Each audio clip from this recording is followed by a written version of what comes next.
My name is Tara Doyle. I am a development officer with SECAD. I've been working with SECAD for over 3 years under the SICAP programme. Well, SICAP is our social inclusion programme, and SICAP stands for Social Inclusion and Community Activation Programme. So we're kind of, I suppose the key is in the wording there. Social inclusion is the biggest part of what we do. So we find people who maybe feel a bit marginalised in communities, a bit isolated.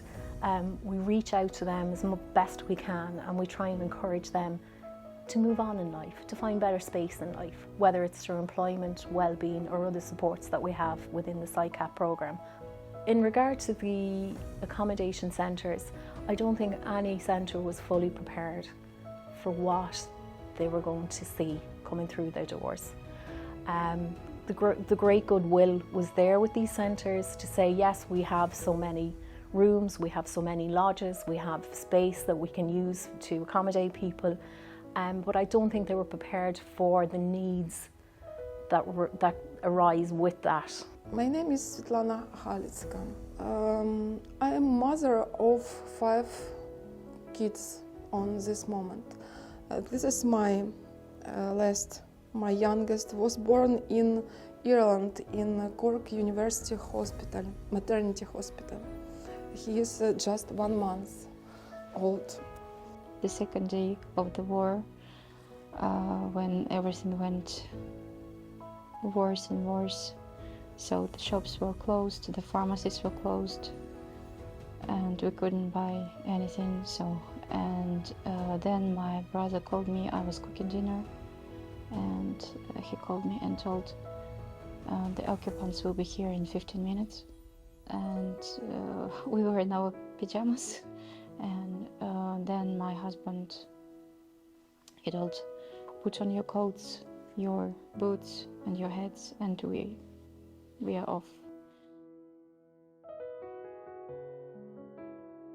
And in regard to things like social welfare, talking to the right people in the HSE for medical cards, immediate medical needs, schooling, who do they talk to about putting the children in school, work, how do they find work in Ireland, you know. These were all the things that a lot of these centres never had any experience in dealing with. They, I suppose, thought we're providing space, agencies will come in and help out on this, and I think this is where SECAD comes in very strongly, that we could help coordinate, signpost and provide supports for these families when they arrived. But one thing that really stood out with the Ukrainian people was the desire straight away to work.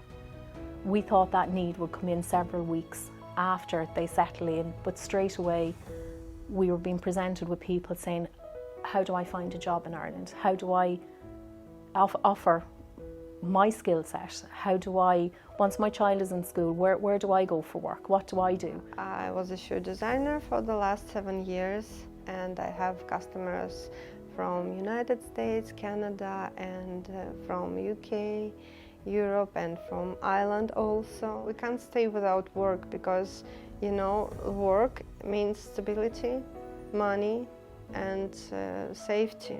A lot of Ukrainians came with their education already, so they are really high educated people, and that's a pity they don't know English.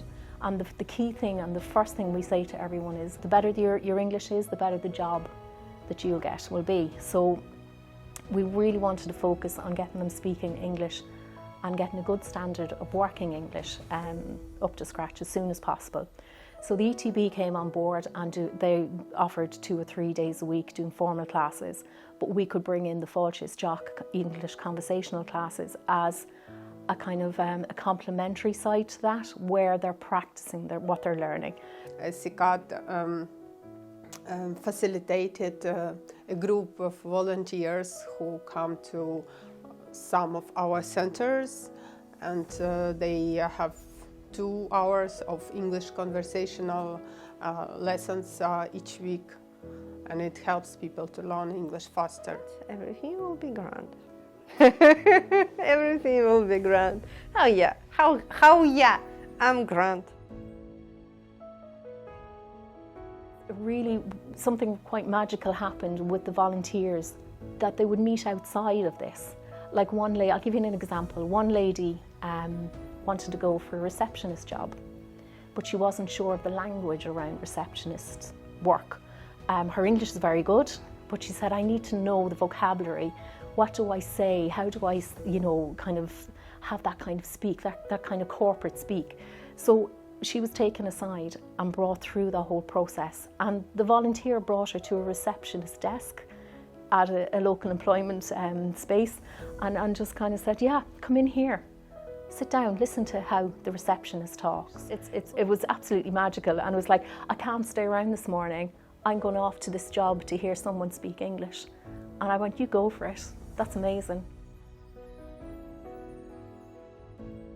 From the first day, I want to work here because I don't want to sit on a social affair, and receive social affair only, because I understand that it's the money of Irish government. They already help a lot to us, so I want to work. But when you just arrive to Ireland, you don't know anything, like any rules, how to work, when I can work, what I can do, how I can receive my payment, all taxes, all this, little notes, but you need to know all of them before you start to work. So what we decided to do was we organised and started to run employment sessions.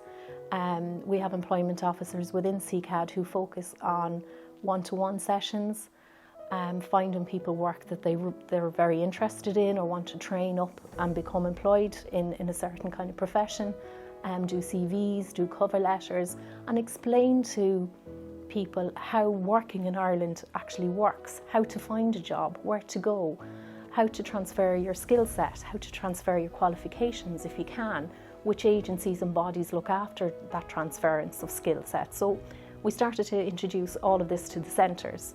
Really, it's a learning curve for us too, because a lot of people I spoke to would not understand what a weekend is. They would have worked 6 days, 7 days a week. And to explain to them how, like, you might work in Ireland Monday to Friday or shift work, but you'd always have a day off. It wasn't in some people's vocabulary, you get time off, but you surely have to work. And I go, no, you don't have to work every day. Just the general kind of understanding of working in Ireland and working in this part of Europe is very different to their understanding of work.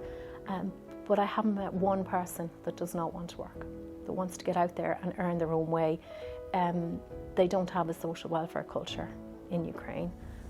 If you want money, you have to work for it, and that's the way it is there. But I think, they're a very resilient, a very proactive group of people. They don't see a barrier. What I like about SICAP, that we don't only talk about how to get job and CVs and everything, that we also provide well-being support. So, for example, we arranged yoga on the beach for residents of one center, and also some other well-being sessions. And it really helps people because they lost all normal life, and they can a bit of relax and just maybe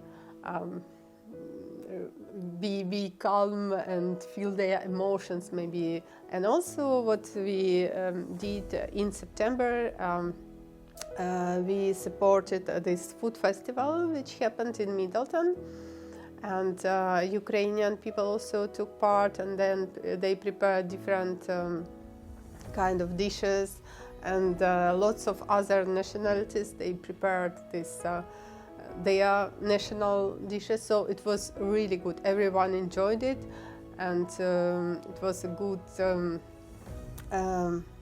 social interaction, so this and it's good for integration. So I think that we will try to do more of these events, so to unite communities and to show all the diversity of Irish social life. In these centres, something that I noticed, the television is on the background all the time, showing pictures of what's going on back at home, and people are stressed out, but they don't know how to unburden themselves. And we would never encourage or try and make people speak about their experience unwillingly, But we notice the Ukrainian people, they want to talk about their experience. They want to share the hurt, the shock. They can't believe this is happening to them either. And the stories flow. The stories just flow. And you know, when you see someone, you're in a class and you're focused in on the task that you're doing, whatever, and someone gets a text message and they all start talking to each other in Ukrainian, you're kind of going, I hope everything's okay, you know, or someone says, I have to leave, or someone gets upset. And that's when the reality hits again, that this is their life. They're trying to deal with things thousands of miles away while trying to have some kind of normality. The Ukrainian people are extremely family orientated, I suppose, like we are in Ireland. Their focus is on their children, and they're very, very proud. The same way Irish people are proud of their heritage and where they come from, they're extremely proud of where they come from. And they want their children to have a future back in Ukraine. And I think that's key to them. But they'll make the most of the time they have here, and everyone has said that to me.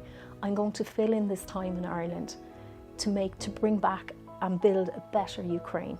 A team of them going out litter picking, because they want the community in their area to see them being productive. So that that sense of wanting to give, that gratitude of wanting to give back is really, really important to them, really important. But it's inspiring to see them wanting to succeed and go back to Ukraine as better people. We are super passionate about what we do. It's an honour and a privilege to work in this line of work, because when you look at the faces of the people we support, and the gratitude, and the outpouring of humanity, why wouldn't you do this? You know, why wouldn't you want to be involved in this? And long may it continue. We'll be here for them.